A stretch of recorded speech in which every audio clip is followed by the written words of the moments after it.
बिहार में विधानसभा चुनावों को लेकर सरगर्मी तेज हो गई है। सभी राजनीतिक दलों में बैठकों का दौर शुरू हो गया है।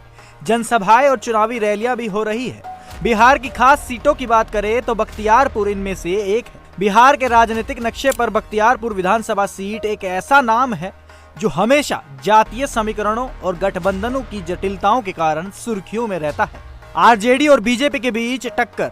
पटना जिले के अंतर्गत आने वाली यह सीट नालंदा और पटना के सीमावर्ती इलाके में स्थित है, जहां कृषि, छोटे उद्योग और रेलवे कनेक्टिविटी मुख्य आधार है।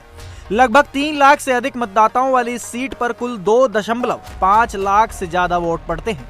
यहाँ का राजनीतिक इतिहास आरजेडी और बीजेपी के बीच कांटे की टक्कर का प्रतीक रहा है। क्या है जातीय और राजनीतिक समीकरण?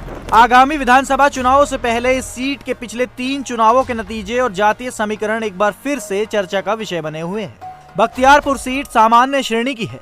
2020 में आरजेडी ने दर्ज की थी जीत। साल 2020 के विधानसभा चुनावों की बात करें तो यहां से राष्ट्रीय जनता दल के उम्मीदवार अनिरुद्ध कुमार ने जीत दर्ज की थी। आरजेडी उम्मीदवार को लगभग 90,000 के आसपास वोट मिले थे।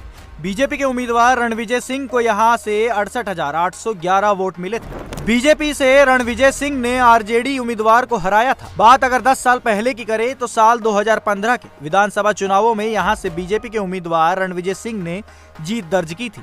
बीजेपी उम्मीदवार को 61,496 वोट मिले थे। आरजेडी से अनिरुद्ध कुमार ने चुनाव लड़ा था और उनको 53,594 वोट मिले थे।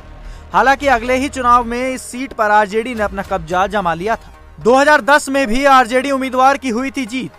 साल 2010 के विधानसभा चुनावों में यहां से आरजेडी के उम्मीदवार अनिरुद्ध कुमार ने जीत दर्ज की थी। अनिरुद्ध कुमार को 52,782 वोट मिले थे। बीजेपी ने इस सीट पर विनोद यादव को चुनाव लड़वाया था। तो वहीं पिछले 3 विधानसभा चुनावों में बीजेपी को 1 बार और आरजेडी को यहां से 2 बार जीत मिल चुकी है। 2025 के विधानसभा चुनावों में यह देखना बेहद दिलचस्प हो जाएगा कि इस सीट पर कौन बाजी मारेगा। बिहार चुनाव से जुड़ी तमाम बड़ी खबरों के लिए आप देखते रहिए